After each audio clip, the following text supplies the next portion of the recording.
Hello mga kamatinik! Welcome sa isa na namang math tutorial session dito sa Easy Math with Coach Mike. So for today's lesson, magsasagot ulit tayo ng age problem. The sum of the ages of 5 siblings born at the interval of 2 years each is 65. What is the age of the youngest? So merong 5 magkakapatid. Yung mga edad nila ay may pagitan o laktaw na tig-2 taon. Tapos, kapag pinagsama-sama yung mga edad nila ay equal iyon sa 65. Okay?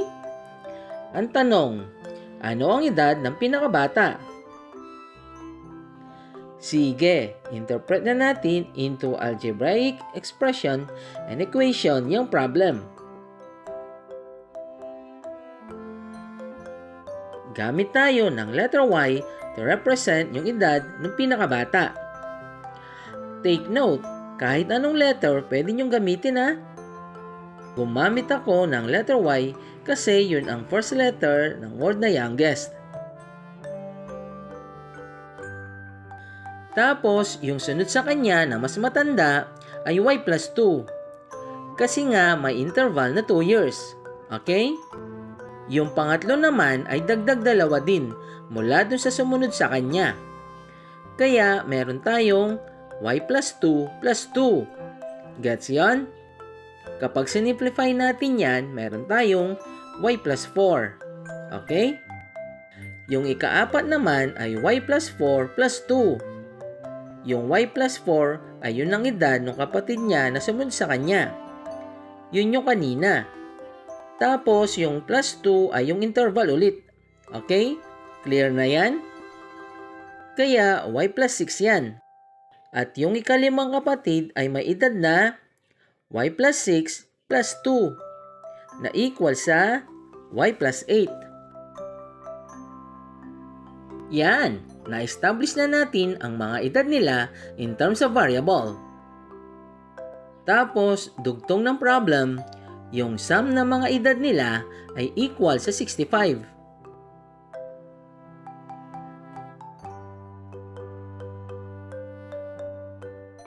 Yan, meron na tayong equation. Next step, add lang lahat ng y.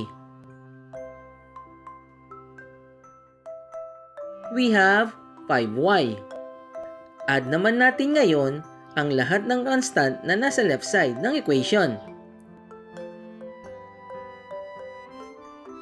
2 plus 8 is 10. 4 plus 6 is 10 also. Kaya meron tayong 20. Ang equation natin will be 5y plus 20 is equal to 65.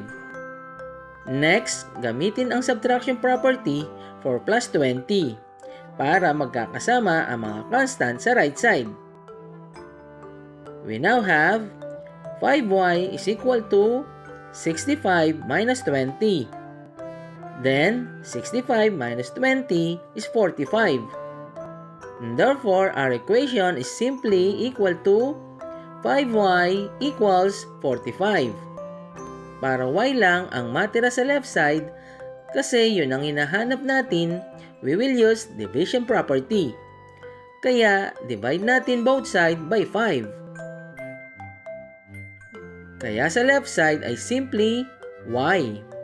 At sa kanan naman ay 9. So ang edad nung youngest ay 9 years old. Alright?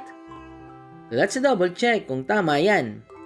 So yung edad nila ay 9, 11, 13, 15, at 17.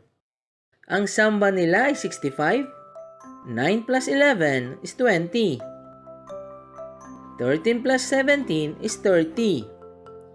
Plus 15 equals 65. Yes, tama ang sagot natin. Alright? By the way, feel free to comment kung anong part sa pag-solve natin ang hindi clear para mabalikan ko kayo. Okay? Thanks! Hanggang dito na lang ang lesson natin sa video tutorial na ito. Maraming salamat sa pag-attend sa class natin today mga kamatinik. See you on the next video lesson. Bye. Take care. God bless.